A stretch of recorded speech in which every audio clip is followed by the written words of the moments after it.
Hello and welcome to Backstage Buzz at the Mac, where you get the inside story on the art scene right from the directors and creators of the shows, along with events hosted at the Mac. I'm Diana Martinez, and we have some really exciting guests from the music and film scene. Today we'll be talking to the talented and charming pianist and professor Dr. Steve Havens. Then later, Sue Kirby, coordinator of the Study Abroad programs at the College of DuPage, will tell us about the fabulous International Global Flick series coming up. And then we'll be back with Maestro Kirk Musprat, conductor of the New Philharmonic, who will tell you about his next exciting project.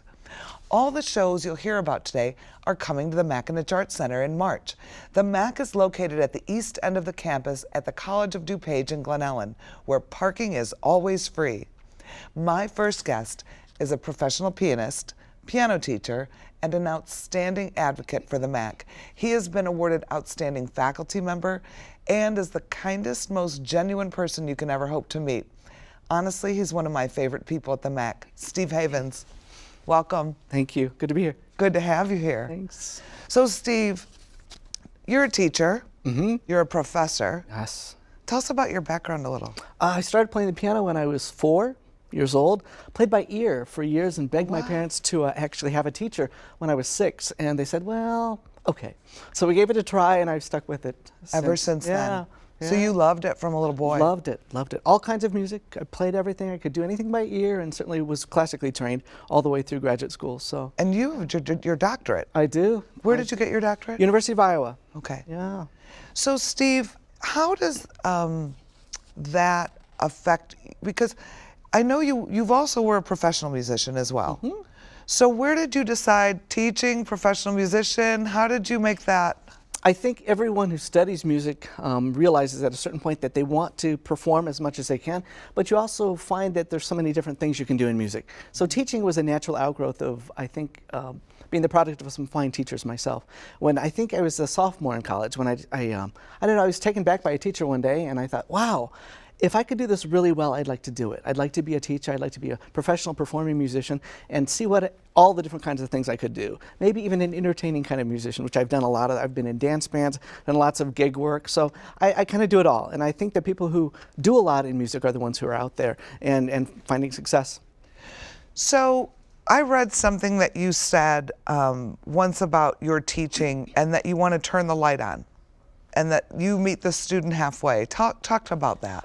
Students come to me, I think, with a lot of assumptions about how it all works, and certainly I want to capitalize on what their thinking is and what their skills are, what their high points, what their particular talents are. But I think it's my job to also kind of even the whole playing field and let them grow in strength in all the different facets of understanding, thinking, practical skills of a performer, as well as how they really kind of work toward interpretation, something that makes the music their own. I agree, right? So you also work on the musicianship of it, not just the technique. Absolutely. I think that's why you're booked. You can't get a class with you.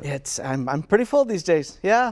Most popular guy. Well, I hope so. You were most outstanding faculty. That was great, and that was a wonderful, wonderful award. It starts with the students. They write essays, and it's completely unbeknownst to me that they had initiated this. Yeah, it was great. It was very sweet. But you're very positive. I hope so. I mean, I see, I don't take a lesson from you, but I just see it in how you are. So I imagine you're like that with your kids. I certainly hope so. I'm thankful every day. There's lots to be thankful for, and so I get to do the thing I love and the thing that I think I'm gifted in, and so it's kind of great. So tell us, there is a faculty music recital coming to the Mac, March 9th. What can an audience member hope to see at a show like that? Wow, you'll see everything. We've got singers, we've got pianists, we've got instrumentalists, jazz musicians, everything. So every semester we try to do a faculty kind of a recital, and that could be anything. I'm tempted to call it a variety show, except it's a little more serious than that. A little more sophisticated. I would think, yeah. I can tell you what I'm doing this time. Jennifer Fitch and I, soprano, dramatic soprano, and I have done a lot of work together, and we're doing a Fauré set, songs of Fauré, which are French poetry set to music, where the interpretation is so fun to work at, because we both start with the language and work through the French and try to come up with an idea of what's really being said here. A sophisticated language that it is, what we're looking for is symbolism and kind of meanings beyond just the words themselves. So it's really fun to work at, and she's just a great colleague. We like each other a lot. So she teaches here? Yes, she does. She does. So about how many different musicians do you get to see? I'd say between 6 to maybe 10. And again, it can range from jazz to Baroque ensembles to classical, Beethoven, Mozart, Haydn, all the way through the Romantics and 20th century idioms. And you'll see singers, you'll see pianists, you'll see a guitar player, you'll see, and all of these people are faculty. Not all. Sometimes we'll bring in our other associates because all Okay. of us do performing on the outside as well. So we'll bring in, maybe we're doing a project. I did a project with a flutist a few years ago, and we did some things in a faculty kind of recital. So these faculty recitals, what I don't think a lot of people know is, although they're faculty, they're teachers, they're also professional musicians on the side. Yeah, absolutely. Composers, musicians, writers, all kinds of things. I think what makes us viable in terms of being faculty members is that we're out there doing the very thing that we're teaching. Right. You know, so it's a lot of fun. So we always have projects, all of us, and we all get along so well, and we give each other's names and referrals back and forth. I think it also keeps you relevant. Absolutely. Right? Because then you can teach the kids the music business part of Sure. of performance. It's true. It's very true. You know, I know from my background in directing that sometimes some of the most talented people that I knew and would see and work with weren't always the most successful because they didn't get the business and the perseverance, and that you have to keep knocking on doors.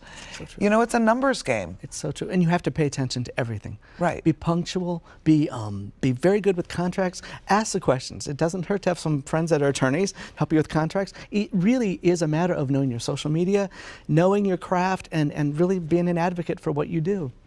Well, you know, there's so many people who would say, you know, what can I do to, you have to keep doing it. You have to keep trying, and you have to keep advocating. And I'd always say to them, do you think Madonna is the best singer in the world? Do you think she deserves all those Grammys? She's not necessarily the best singer, but she is one of the best businesswomen. And I'm like, you've got to do that end. And some people are, I don't want to promote myself. Then you better get a great manager. It's true. It's you true. know? In fact, I'm seeing in various schools a new degree program with music entrepreneurship.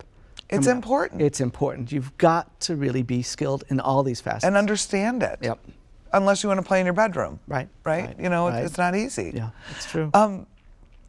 Why do you think it's important for the faculty to perform in front of the students and in the community? It's a surprise to me, but so often our students don't go downtown to see live performance. And I know that's a shock, but very often it makes us more viable in their eyes. And I think they're kind of delighted to see their teachers and people Sure. they know up there performing, teaching the very things, practicing what we preach, shall we say. But it cannot be taken for granted that these students are hearing live music on a regular and consistent basis. And that's kind of a bit of a shortcoming for music students. So And more we do classical this. music too, Absolutely. Right? Absolutely. So. Well, unfortunately, that's all the time we have. Thank you so much for coming today Thank you. and talking to us about this, and best of luck in the show. Thank you. Tickets to the COD Music Faculty Recital on Thursday, March 9th at 7:30 p.m. can be purchased at the Mackinac Center box office or at themac.org or by calling 630-942-4000.